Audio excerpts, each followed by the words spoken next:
આજરોજ અમે શહેરા તાલુકાના આદિવાસી એસસી એસટી ઓબીસી અને માઇનોરિટીના ભાઈઓ અહીંયા કલેક્ટરશ્રીને રજૂઆત કરવા આવ્યા હતા કે શહેરાની અંદર જે શહેરા પોલીસ સ્ટેશનના પીઆઈ અને એનો સ્ટાફ જે ત્યાં પ્રજા પર થતા જે અન્યાયની ફરિયાદો જે કરવા જાય છે એ ફરિયાદને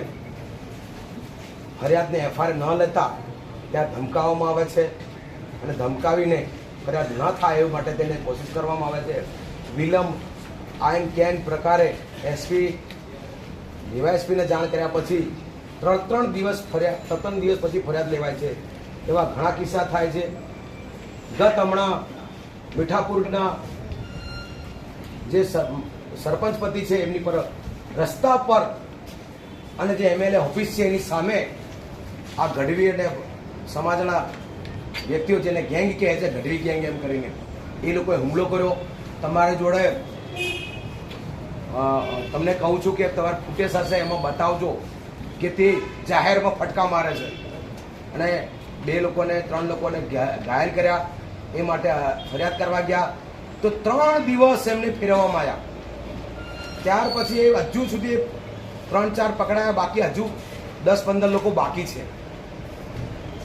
ટૂંક સમય 2 દિવસ પછી બોરિયા ગામના જે ભાઈ હતા એ ગાડી લઈને જતા હતા અને કેનને ટચ થઈ ગયો. જે બાઇકની અંદર બાઇકથી સાઈડમાં જે કેનો લટકાઈને ફરે છે એ કેન અટક્યું. એની અંદર જો મારામારી કરી એ લોકોએ કે કેન તો એમને કીધું કે જ્યાં ભાઈ આ સમાધાન એટલે દૂધના પૈસા કે જે થયું નુકસાન આપી દઈએ. તો એ ગઢવી ભાઈઓએ માર્યા અને લૂંટ કરી. મેં પછી કીધું તારે કે સમાધાન કરીએ, બીજા ભાઈને બોલાવી લાવો. તો સમાધાન કરવાના નામે લાવીને 10 થી 12 લોકોએ માર્યા. જ્યાં મીઠાપુરમાં એવું થયું, સમાધાન કરવાના બાબતમાં માર્યા. એટલે આ શહેરા તાલુકાની અંદર આ પોલીસ બિલકુલ નિષ્ફળ છે. જ્યારે હું પોતે ગયો ત્યારે ફરિયાદ લેવાય અને એવું કહેવામાં આવે છે જ્યારે એટ્રોસિટી એક્ટ પ્રમાણે ગુનાની અંદર ક્લિયર છે કે ફરિયાદી જાગૃત ના હોય તો જોડે એનજીઓ અથવા કે જાગૃત વ્યક્તિ રહી શકે છે. મને ફોન કર્યો કે પ્રવીણભાઈ મારી ફરિયાદ મારા પ્રમાણે નથી લખાવાતી. ત્યારે એ ફરિયાદને સૂચન કર્યું અને મેં કીધું ડીએસપી સાહેબને વાત કરો. ડીએસપી સાહેબે એમને માર્ગદર્શન આપ્યું હશે પીઆઈને વાત કરવા. તો પીઆઈ સાહેબે ફોન કર્યો રાઇટરને કે ફરિયાદ લખાવા છે એ ફરિયાદ નહીં લખવાની. ત્યારે મેં કીધું તમે લખતા કેમ બંધ થઈ ગયા? તો પીઆઈ સાહેબે મને કીધું છે કે ફરિયાદ લખાવે છે એવી ફરિયાદ નહીં લખવાની. બોલો સાહેબ. એટલે અમે આવા ઘણા કિસ્સાઓ જોયા છે. ત્યાં મેં ગયો, મને ધમકાવવામાં આવ્યો, ભાઈ સ્ટેશન ડાયરીમાં એન્ટ્રી પાડો એમ કે. તો સ્ટેશન ડાયરીમાં એન્ટ્રી પાડી શું કરશો? તમે ધમકાવો છો. સેક્શન 4 લાગુ પડવું જોઈએ એ પીઆઈ સાહેબ પર. સેક્શન 4 ની વાત કરી ત્યારે પીઆઈ સાહેબે ફરિયાદ લેવાની ચાલુ કરી.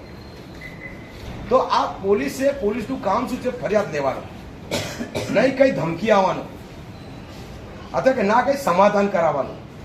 તો આ શહેરા તાલુકામાં છેલ્લા કેટલા વર્ષોથી ચાલે છે. અને આ પીઆઈ સાહેબ ગયા, અમારી કંઈક હતું ડિસ્ટર્બ, તો પાછા ગયા, પાછા આવ્યા. એટલે પાછા આવ્યા એટલે કોની એમને રહેમ દ્રષ્ટિ છે અથવા કે પીઆઈ મજબૂર હોય. પીઆઈ સાહેબ કાયદાના જાણકાર છે ને, તો મજબૂર હોય તો એ પણ કહી દે. કે હું એવું નહીં કહેતો કે પીઆઈ જવાબદાર છે, પણ એમનો પાવરનો ઉપયોગ ના ચાલતો હોય તો ત્યાં ન રહેવું જોઈએ. એટલે પાવરનો ઉપયોગ ના કરી શકતા હોય તો અમે એના ભોગ બનવા માંગતા નથી. એટલે આ પીઆઈ સાહેબનું તાત્કાલિક બદલી થાય હતી. અને શહેરા તાલુકાની અંદર જેટલા પણ શહેરા પોલીસ સ્ટેશનની અંદર જેટલા ભરવાડ અને ચારણ ભાઈઓ જે નોકરી કરે છે અને મને આ બાયોચરણ દેખાડતા હતા એ બધા લોકો બદલી થઈ જાય ત્યાંથી. અને શહેરામાં અમે પુનઃવસતા લોકો રહીએ છીએ, કડાણાના અસરગ્રસ્ત રહીએ છીએ.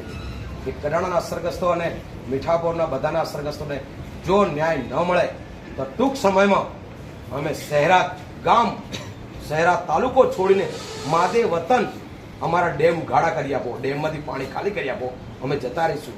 શું અમારા દીકરાઓ રબારી અને ભરવાડ અને ચારણનો માર ખાવા માટે અમે અહીં પેદા કર્યા છીએ?